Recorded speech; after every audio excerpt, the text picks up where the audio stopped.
Menuntut ilmu itu wajib atas setiap muslim. Hadis riwayat Ibnu Majah nomor 224. Bahasa Indonesia kelas 1. Assalamualaikum warahmatullahi wabarakatuh. Apa kabar teman-teman hari ini?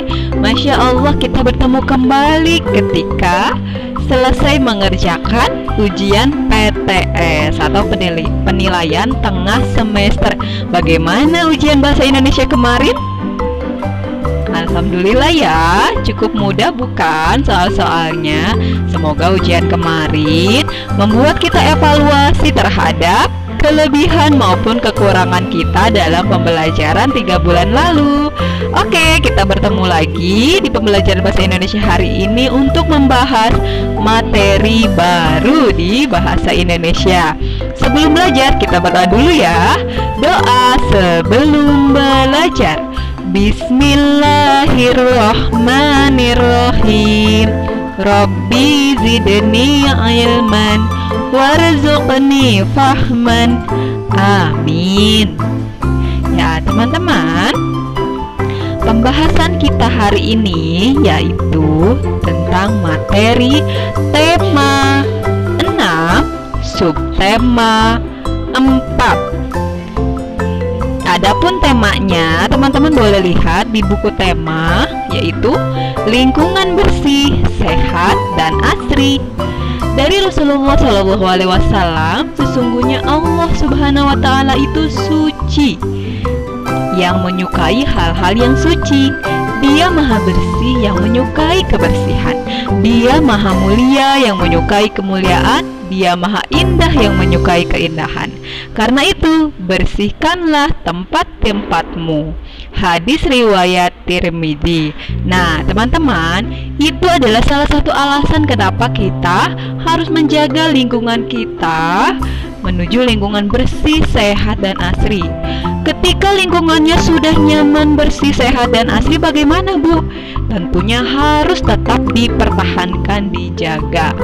Lingkungan harus tetap kita rawat, karena didiamkan saja pun akan menjadi rusak, kotor, dan lain sebagainya. Tentunya kita semua senang atau berada di lingkungan bersih, sehat, dan asri ya. Adapun subtemanya pada pekan ini yaitu tentang bekerja sama menjaga kebersihan dan kesehatan lingkungan. Nah, kita simak ya cerita berikut ini yang ada di buku tema 6. Teman-teman boleh silakan buka buku temanya. Orang-orang yang tinggal di tempat berbeda, ada yang tinggal di kota, ada juga tinggal di desa. Teman-teman tinggalnya di mana? Di kota atau di desa? Ya, semua orang menginginkan lingkungan bersih, yang di kota maupun di desa. Lingkungan bersih membuat tubuh kita sehat. Lingkungan kotor membawa penyakit, artinya membuat tubuh kita sakit. Bekerja samalah menjaga lingkungan tetap bersih. Tuhan mencintai orang-orang yang menjaga lingkungan. Itu ya. Lalu, adapun lagu tamanya pada pekan ini yaitu lagu Desaku ciptaan El Manik. Kita nyanyi sama-sama ya.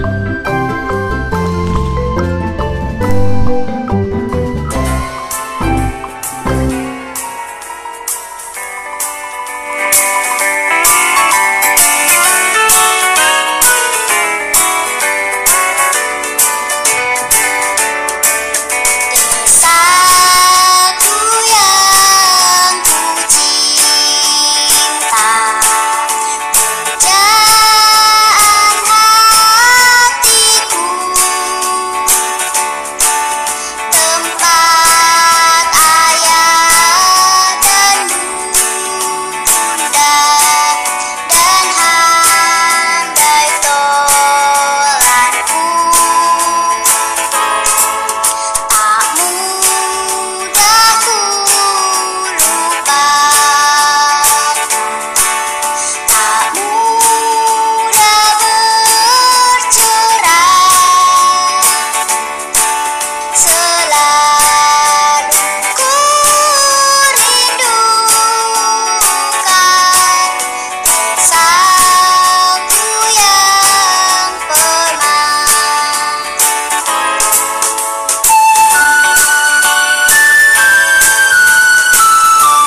teman-teman, lagu kini tentang desaku menceritakan lingkungan bersih, sehat, dan asri. Katanya di dalam liriknya ada salah satu kata desaku yang permai. Nah, kata permai ini bisa jadi diartikan lingkungan bersih, sehat, dan asri.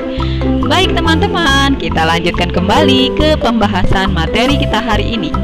Materi bahasa Indonesia hari ini yaitu ungkapan pemberitahuan. Nah, apakah itu? Kita bahas sama-sama ya.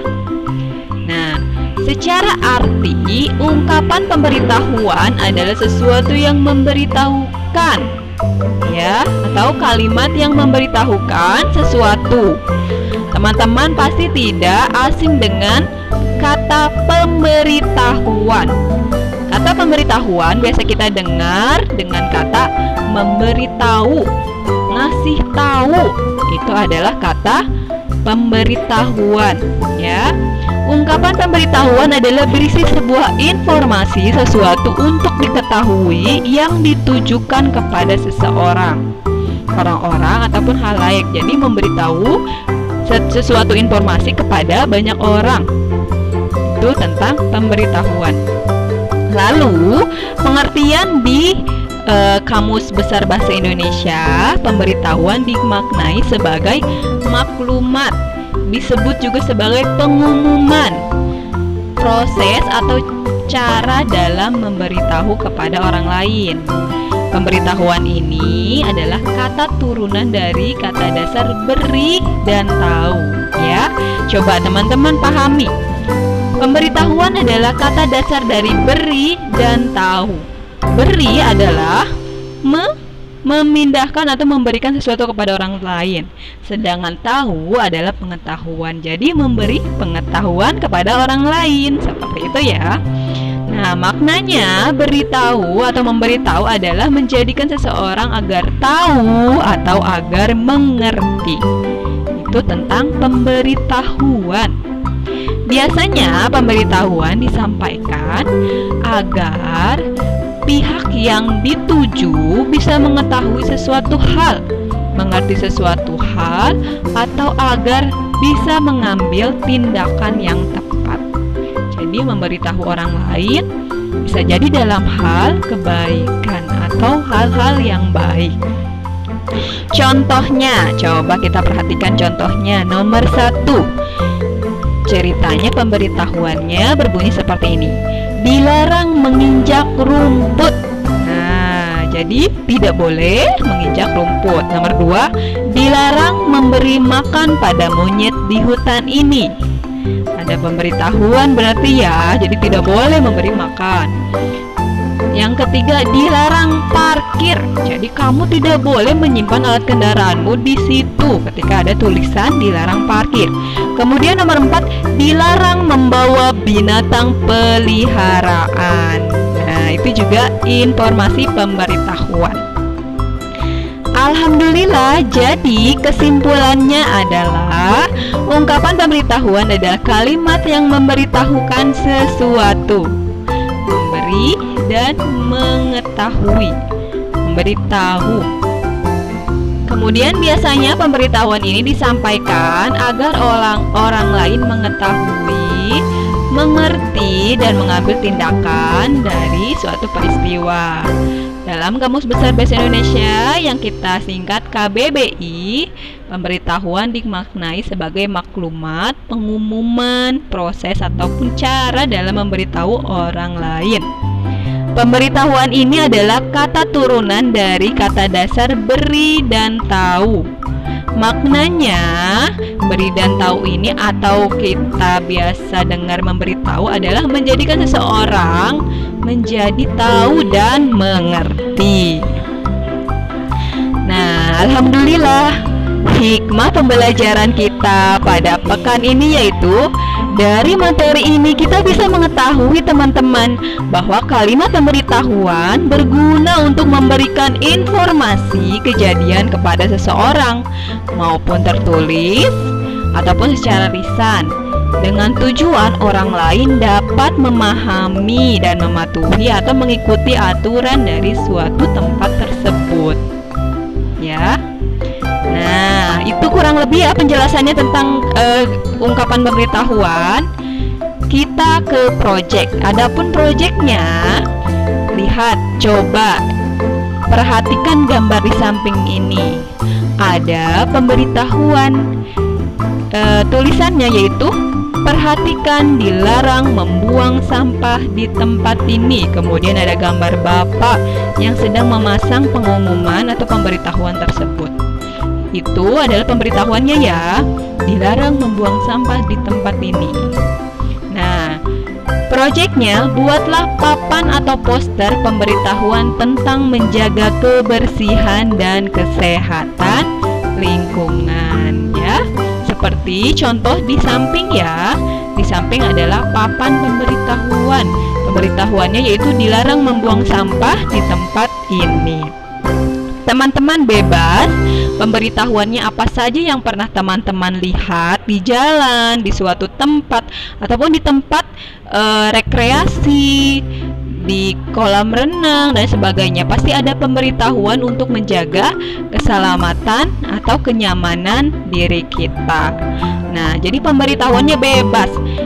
Boleh dikerjakan di buku gambarmu dengan judul papan atau poster pemberitahuan, agar teman-teman bisa langsung mempraktikkan bagaimana papan atau poster pemberitahuan itu. Kurang lebihnya seperti itu ya proyeknya. Jika teman-teman belum paham, teman-teman bisa bertanya saat kegiatan Google Meet Bahasa Indonesia. Langsung berdiskusi dengan Ustazah Yanti. Alhamdulillah, pembelajaran pekan ini sudah Ustazah sampaikan. Pastikan ditonton ya videonya sampai tuntas. Teman-teman dengan menonton video berarti sudah menuntut ilmu, mengambil ilmu dari suatu video. Semoga kita segera bertemu seperti semula belajar di kelas. Ustazah mohon maaf jika terdapat banyak kekurangan. Wassalamualaikum warahmatullahi wabarakatuh.